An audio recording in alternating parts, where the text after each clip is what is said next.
Stalked in the forest, too close to hide. I'll be upon you by the moonlight side. Hey guys, it's Mr. Jeff, and I'm out in the middle of nowhere, PA, in a liminal space where nature meets the human construct. As you can see, a light pole.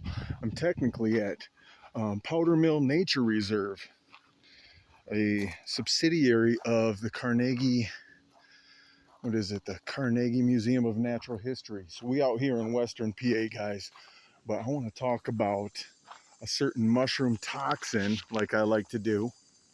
So we got a mouthful to chew on, but like I tell you guys with mushrooms, you can chew, but don't swallow. Check this out, guys. So amongst some of the deadly mushrooms we talked about Amanita, like the death cap and the destroying angel and stuff. But one that I've not gotten on video talking about was some of the Cortinarius species that are deadly. It's probably because I haven't encountered them in these woods. And I know the ones that I'm about to mention are more of a mushroom to look out for in Europe, traditionally. So let's get into this. So the compound du jour on the side of my truck, we'll call it orellanine or orellinin. Some spellings have it without the final E. This guy right here, very similar in structure molecularly to diquat, which if you know about herbicides, diquat is highly toxic to humans metabolically, and this molecule is as well. So I got orellanine written here, and I also got this other thing, orellanine diglucoside, written down here. Let's explain what's going on here.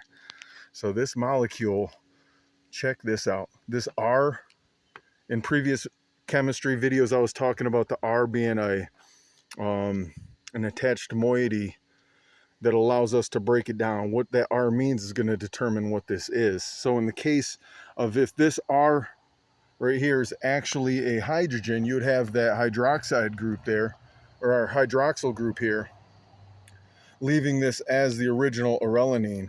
But if you switch that hydrogen out for a glucose molecule, that would be one here, one up here as well, you'd have orellanine diglucoside, hence see, di meaning two, glucose meaning the sugar molecule.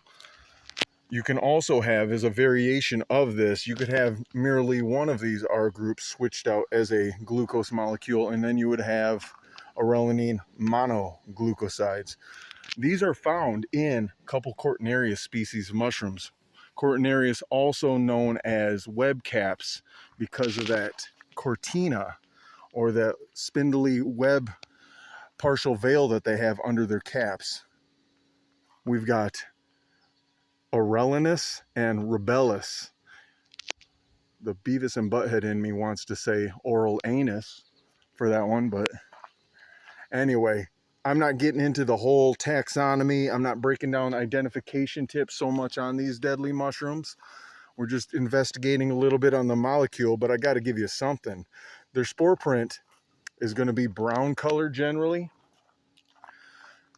And I already mentioned the cortina, or the partial veil, on this mushroom. As they mature, that goes away, so you may not even have that to go off of for identification purposes.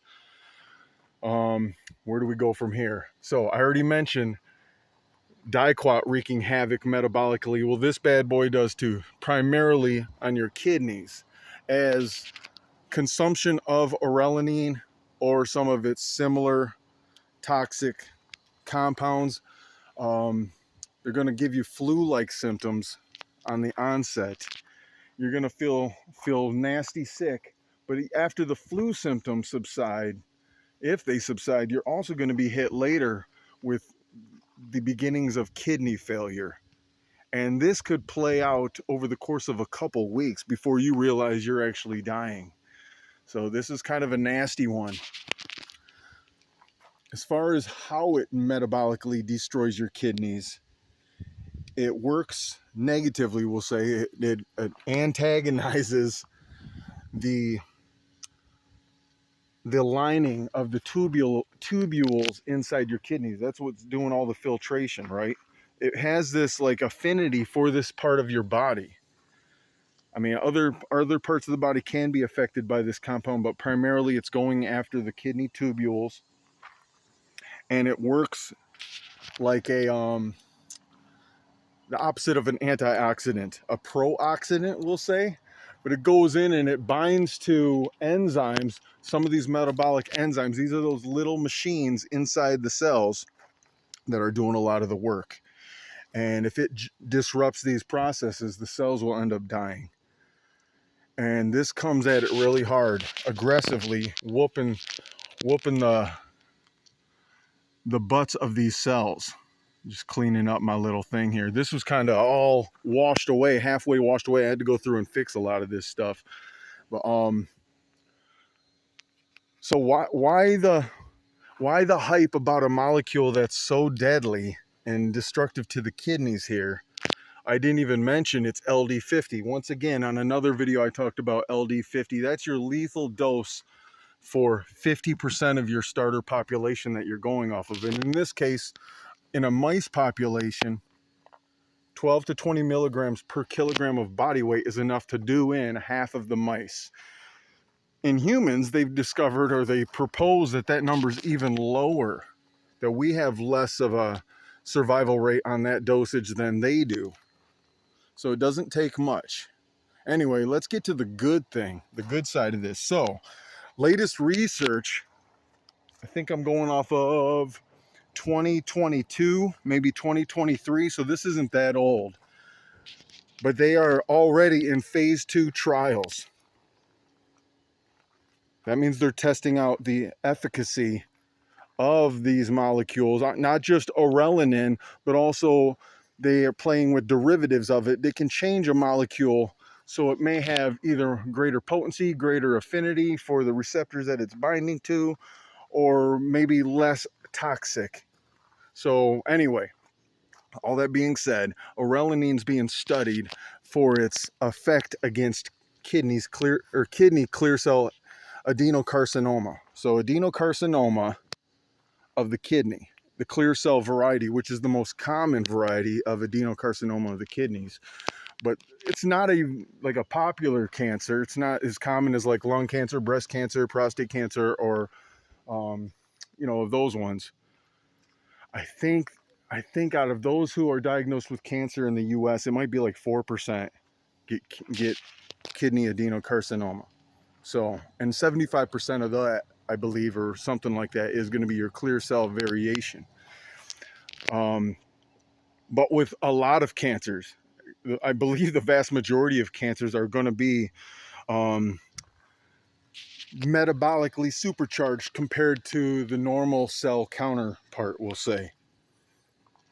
So with this being brutal to a cell's metabolism, what they're trying to find is, what is the sweet spot? What is the dosage of such a poison that would be enough to attack the cancer cells aggressively while, relatively speaking, not harming the good cells or harming them on a much lesser level.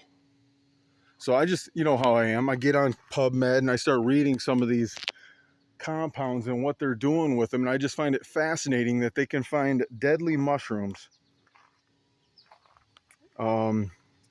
locate and extract the compounds in it that are causing the death and what it's doing to our bodies, and then determine, hey, we can use that as a possible form of chemotherapy treatment for cancer. And the fact that it's already in phase 2 is promising. So this very well may, over the next few years, be heading into phase 3 human trials, and next thing you know, people will be getting treated of their kidney cancer from a compound derived from a deadly mushroom. Did I miss anything? I don't know. If I did, though, I can always do another video. Hey, if you like this kind of weird, crazy mushroom chemistry content, I ask you to subscribe, like this video, help it out with the algorithm. And until next time, peace.